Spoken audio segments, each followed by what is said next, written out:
Good morning बच्चों। आज अपन पढ़ेंगे जीवन वृत्ति नियोजन एवं विकास कार्यक्रमों के लाभ। इससे पहले अपन ने अध्ययन किया था कि जीवन वृत्ति नियोजन और विकास क्या होता है, इसकी क्या विशेषताएं हैं और इस प्रकार के कार्यक्रमों का क्या लाभ होता है, संगठन के अंतर्गत किस प्रकार से अच्छे परिणामों को प्राप्त करने में जीवन वृत्ति नियोजन एवं विकास कार्यक्रमों को बढ़ाते जाना चाहिए ताकि संगठन भी और कर्मचारियों का भी विकास संभव हो सके। तो आज अपन उन्हीं बेनिफिट्स को देखेंगे। जीवन वृत्ति नियोजन एवं विकास संगठन तथा कर्मचारी दोनों के लिए अनेक प्रकार के लाभ प्रदान करता है। तो फर्स्ट अपन देखेंगे कर्मचारियों को किस प्रकार के बेनिफिट्स मिलते हैं। Benefits to employees.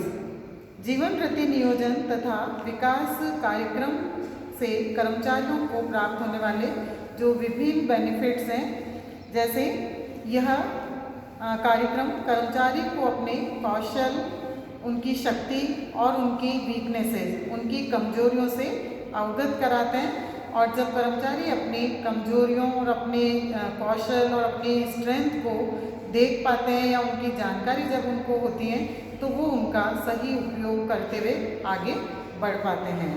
इसी प्रकार इस कार्यक्रम के माध्यम से कर्मचारियों द्वारा कर्मचारी अपनी छिपी हुई इच्छाओं एवं अपने उद्देश्यों को सही प्रकार से समझ पाते हैं और उनका सही उपयोग कर पाते हैं। कर्मचारी को उसके लिए उपलब्ध वृत्ति अवसरों की जानकारी हो जाती है। इस प्रकार के कार्यक्रमों के माध्यम से कर्मचारियों को ये ज्ञात हो जाता है कि उनके सामने कौन कौन सी अपॉर्चुनिटीज़ हैं जो उनके करियर को आगे बढ़ा सकती हैं। तो इस तरह के अवसर को आसानी से जानकर वे उनका फ़ायदा ले सकते हैं। यह कार्यक्रम कर्मचारी को अपनी अपेक्षाओं एवं योग्यताओं को उपलब्ध अवसरों के अनुकूल बनाने में सहायता करते हैं। जीवन वृत्ति परिवर्तनों से कर्मचारी के समायोजन में सहायता प्रदान करते हैं, क्योंकि जीवन वृत्ति परिवर्तन किसी भी प्रकार के उसमें जब चेंजेस होते हैं, परिवर्तन होते हैं, तो कर्मचारियों के द्वारा उनमें एडजस्टमेंट करने में, उनका समायोजन करने में उनको हेल्प मिलती है इन कार्यक्रमों के माध्यम से। कर्मचारियों में जीविका उन्मुखी भावना जागृत करते हैं और ये कार्यक्रम कर्मचारियों की कृत्य गतिशीलता में अभिवृद्धि करते हैं।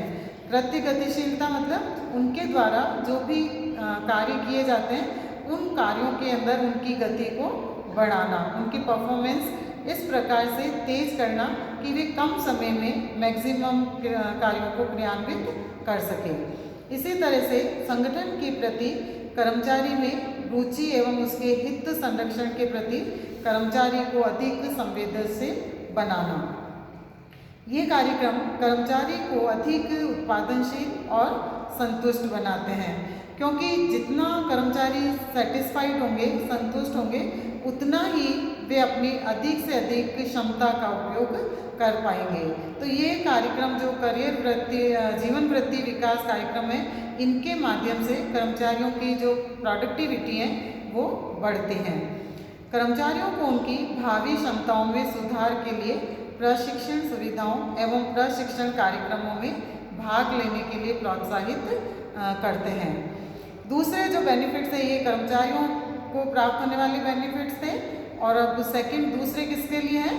संगठन को लाभ। इस प्रकार के कार्यक्रमों से संगठन को भी लाभ मिलते हैं। तो बेनिफिट्स टू ऑर्गेनाइजेशन, संगठन को इससे कई प्रकार के लाभ होते हैं, जैसे कर्मचारियों का अधिक प्रभावी उपयोग संभव होता है, उच्च पदों के लिए भावी प्रबंधकों की जानकारी उपलब्ध होती है, क्योंकि हायर पोस्ट पर जब व्यक्ति रिटायर हो जाते हैं या छोड़कर चले जाते हैं तो ऐसे कार्यक्रमों के आधार पर ये जानकारी आसानी से प्राप्त की जा सकती है कि जब भी वो पद रिक्त होगा जो टॉप लेवल वाला है तो उस पर कौन सा कर्मचारी या कौन सा व्यक्ति उपयुक्त रहेगा। तो इसकी जानकारी इस प्रकार के कार्यक्रमों से आसानी से प्राप्त की जा सकती है। रोजगार के समान अवसर की कर्मचारियों की इच्छा पूर्ण होती है। संगठन की छवि में सुधार होता है। एक संगठन की जब अच्छी गुडविल होगी, उसकी छवि अच्छी होगी, तो उस संगठन में निरंतर विकास होगा, वो और अधिक ऊंचाई की तरफ जा सकेगा। कर्मचारियों के मनोबल में वृद्धि होती है, जिसका लाभ संगठन को प्राप्त होता है। कर्मचारी उत्पादकता में भी वृद्धि होती है। व्यवसाय को लाभ मिलते हैं, यानी व्यवसाय के लाभ निरंतर बढ़ते हैं, क्योंकि ऐसे कार्यक्रमों के आधार पर कर्मचारी अपनी स्ट्रेंथ को देखते हैं, अपनी कमजोरियों को दूर करते हैं और इस प्रकार से संगठन में अपने अच्छे मनोबल के माध्यम से अपनी कैपेसिटी से अधिक प्रोडक्टिविटी करते हुए संस्था के लाभों में वृद्धि कर पाते हैं। कर्मचारी अनुपस्थिति में कमी आती है, यानी जितने भी कार्यरत व्यक्ति हैं, कर्मचारी है, वो कम से कम छुट्टियां लेने का प्रयास करते हैं। ऐसे कार्यक्रमों के द्वारा वे अपने करियर पर अधिक ध्यान देते हैं और उनकी अनुपस्थिति कम होती है। मानव संसाधन विकास के एक कदम के रूप में यदि प्रबंध द्वारा वृत्ति नियोजन किया जाता है, तो इससे संगठन के प्रति कर्मचारियों की प्रतिबद्धता और वफादारी सुनिश्चित होती है और कर्मचारी संगठन के प्रति अधिक से अधिक अपनी इच्छा से अपना सहयोग देते हुए आत्म समन्वय की भावना को विकसित कर पाते हैं। तो ये विभिन्न प्रकार के बेनिफिट्स जीवन वृत्ति नियोजन एवं विकास कार्यक्रमों के माध्यम से प्राप्त होते हैं, कर्मचारियों को भी और संगठन को भी।